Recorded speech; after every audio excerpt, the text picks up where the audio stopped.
Hey, Temple Church, it is good to see y'all again. So yeah, I was exposed and got COVID. So I've been in isolation for, I believe it is 11 days now. Yesterday, I was able to clear out of isolation after having no symptoms, and it having been 10 days since I was tested. But we stayed an extra day, and then Melissa said, you know what, why don't we go to the beach today?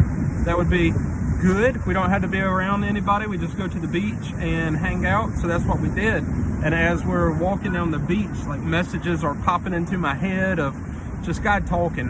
And I've noticed that if you're looking, God's going to talk to you. A lot of times we're not looking for God to talk to us. We're looking for whatever the next political debate is, or whatever everything is, what our friends think, what other people think, and very seldom do we look and wonder about what God thinks about what we have to say. So it's good to take pause and do just that, to listen to what God has to say, you know. So I'm down here. We came to Atlantic Beach today, and I'm down here, and there's this Rock Jetty, right? Which I'm standing on right now, kneeling on this Rock Jetty. And I was watching as the kids were playing all around. I was watching as the water would come up, and high tide's coming in, and the water would come up, and it hits the rocks, right? And they don't move. And I was thinking about all the hurricanes that have come to eastern North Carolina. There's been a ton of hurricanes, and they come, and just like this water around me right now is doing, it is hitting the rocks, and they're not moving. But I watch as all the sand around the rocks, even right now, the sand is being moved around. Now, a lot of it's not being dragged off into the sea or back into the ocean, no.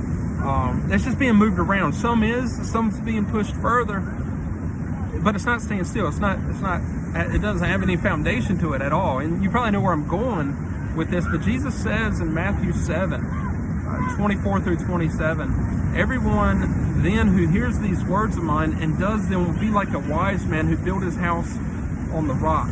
And the rain fell, and the floods came, and the winds blew and beat on the house, but it didn't fall because it had been founded on the rock. And everyone who hears these words of mine and does not do them will be like a foolish man who built his house on the sand.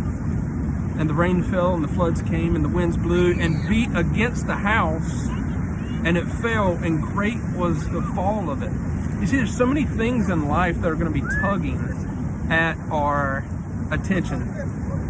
Everything, your family, like Tony was talking about during the message on Sunday. Everything is going to be pulling for your attention. It's going to be trying to steal that joy from your life.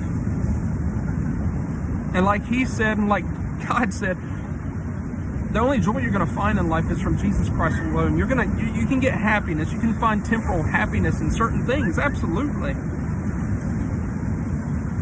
But the joy that we're talking about, the joy that only Jesus can give, cannot be taken away. So when I see the sand around me, and I see it just floating away with the water, every time, right off the camera, every time the water comes up, it takes a little bit of sand and shifts it around. But the rocks aren't moving.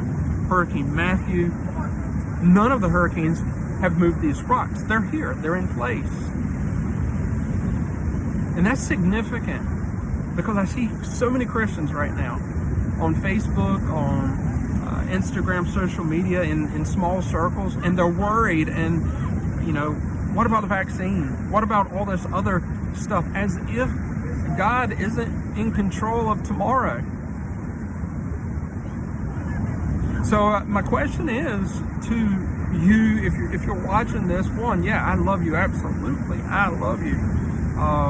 But my question is, have you started to shift from the rock to the sand? Have you started to let other things influence your decision, influence your well-being? And that's what it comes down to. Because if you start standing on the sand instead of the rock, then you're going to be shifted all about. You are going to be an emotional train wreck. And you see, even right now, as the water surrounds me, I'm not concerned.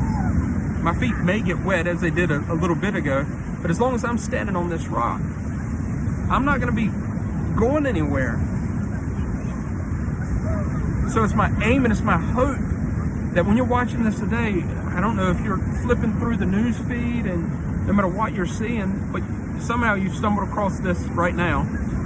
And I hope that no matter what you saw before this or after this post, I hope that you find your joy.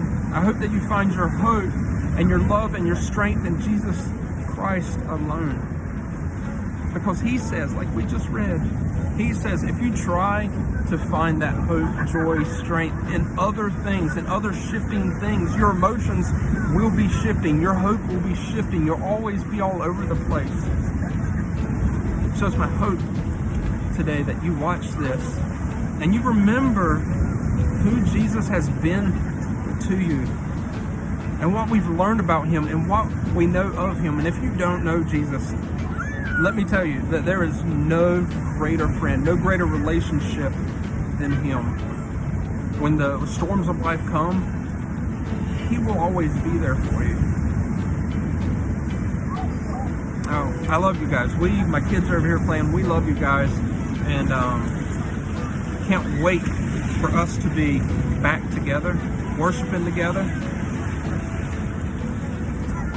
And that time's going to come. It's going to come soon. But I just hope that you will be able to carry this message to somebody else and to tell somebody else who may be struggling today, this very day, with things. Maybe they're scared, maybe they're nervous. Hey, we find our hope in Jesus Christ alone. He alone is our foundation. I love you guys. Have a great night. Look forward to seeing you on Sunday. If you need us, we're always available for you. And we'll talk to you soon. I love you guys. Bye.